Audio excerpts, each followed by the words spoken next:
નમસ્કાર ભક્ત મિત્રો, આજે હું વિડીયો લઈને આવી છું શ્રી અંબરીશજીનો.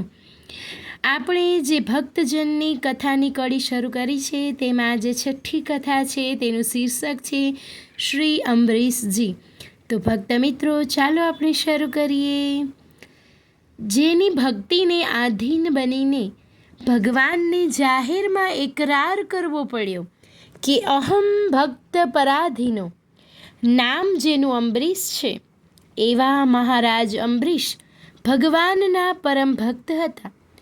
તેઓ દ્વારકાનાથની સેવા કરતા, પોતે જાતે સેવા કરતા, ભગવાનને ભોગ ધરાવવા માટેની સામગ્રી તૈયાર કરવા માટે જાતે દળતા, જળ પોતે ભરી લાવતા, મંદિરમાં બુહારી જાતે કરતા, જાત મહેનત કરી તેઓ ભગવાનની સેવા કરતા. કહે છે કે તેઓ ઘંટી ઉપર જ્યારે અનાજ દળતા હોય ત્યારે તેમના શરીર ઉપરથી પરસેવાના રેલા વહી નીકળતા. ભક્ત વત્સલ ભગવાન ત્યારે ત્યાં પધારી તેમને પંખો નાખતા.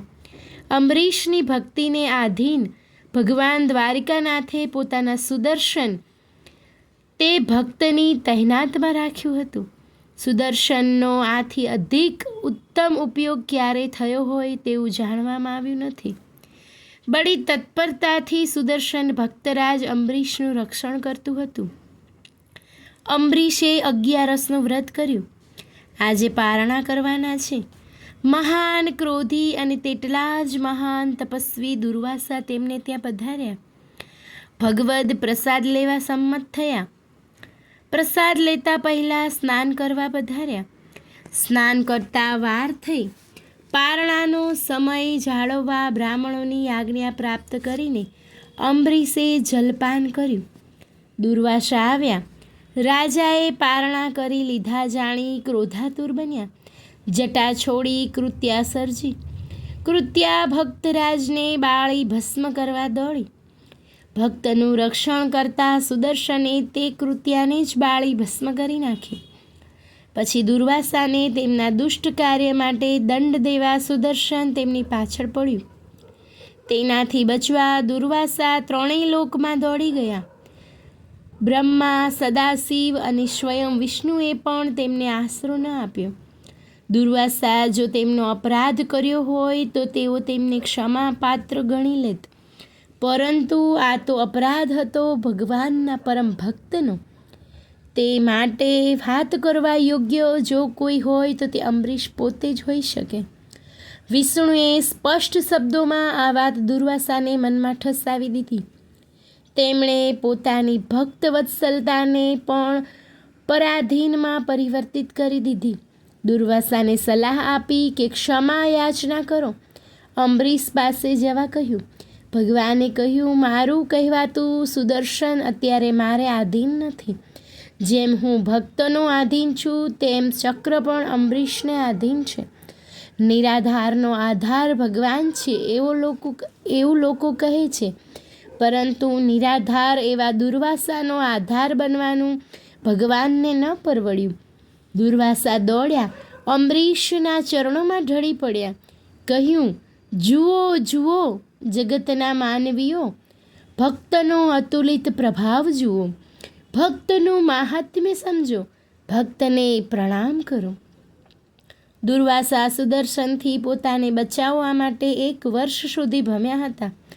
તે બધો સમય પોતાને કારણે તપસ્વી દુર્વાસાને કષ્ટ પડી રહ્યું છે જાણીને અંબરીશ ખૂબ જ દુઃખ અનુભવતા રહ્યા. તેમણે અનશન સ્વીકાર્યું. વર્ષાંતે દુર્વાસા આવ્યા. દીન દુઃખી તપની મૂડી છતાં દરિદ્ર ભક્તના પગમાં પડી તેમણે પ્રાર્થના કરી, આ સુદર્શનથી મારી રક્ષા કરો. મારો અપરાધ ક્ષમા કરવા યોગ્ય આપ જ છો. અંબરીશ લજાઈ ગયા. અરે, આ તપસ્વી બ્રાહ્મણ જે મારે માટે પૂજનીય છે તે મને પ્રણામ કરે છે. તેમના કષ્ટ માટે હું કારણભૂત છું, છતાં તેઓ મારી ક્ષમા માગે છે. આવું વિચાર્યું, પરંતુ સુદર્શનના તાપથી દુર્વાસાની રક્ષા તો કરવાની હતી. તેથી તેમણે સુદર્શનજીને 2 હાથ જોડી વિનંતી કરી, મહારાજ શાંત થાવ. તત્ક્ષણ સુદર્શન શાંત થયું. દુર્વાસાએ નિરાંતનો શ્વાસ લીધો. ભક્તરાજ અંબરીશે ભાવથી ધરેલા ભોજનનો સ્વીકાર કર્યો. દુર્વાસાએ અંબરીશને પણ ભોજન લેવડાવ્યું. તપ ઉપર ભક્તિનો વિજય સિદ્ધ થયો. મહારાજ અંબરીશની કથા એવું સૂચન કરે છે કે જ્ઞાનાધિકો ભક્તિ માર્ગ, એટલે કે જ્ઞાન કરતાં અધિક છે ભક્તિ. તે એવું પણ સૂચવે છે કે તપ કરતાં અધિક બલિષ્ઠ છે ભક્તિ. જ્ઞાની જ્ઞાન વડે અને તપસ્વી તપ વડે ભગવાનને પ્રાપ્ત કરી શકે છે, પરંતુ ભગવાનને પરાધીન બનાવી શકતા નથી. ભક્ત ભગવાનને પરાધીન બનાવે છે. ભક્ત પરાધીન એવા કનૈયાને યશોદાએ બાંધ્યો.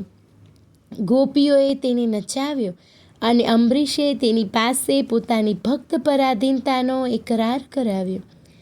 ઇતિ શ્રી અંબરીશની કથા સંપૂર્ણમ.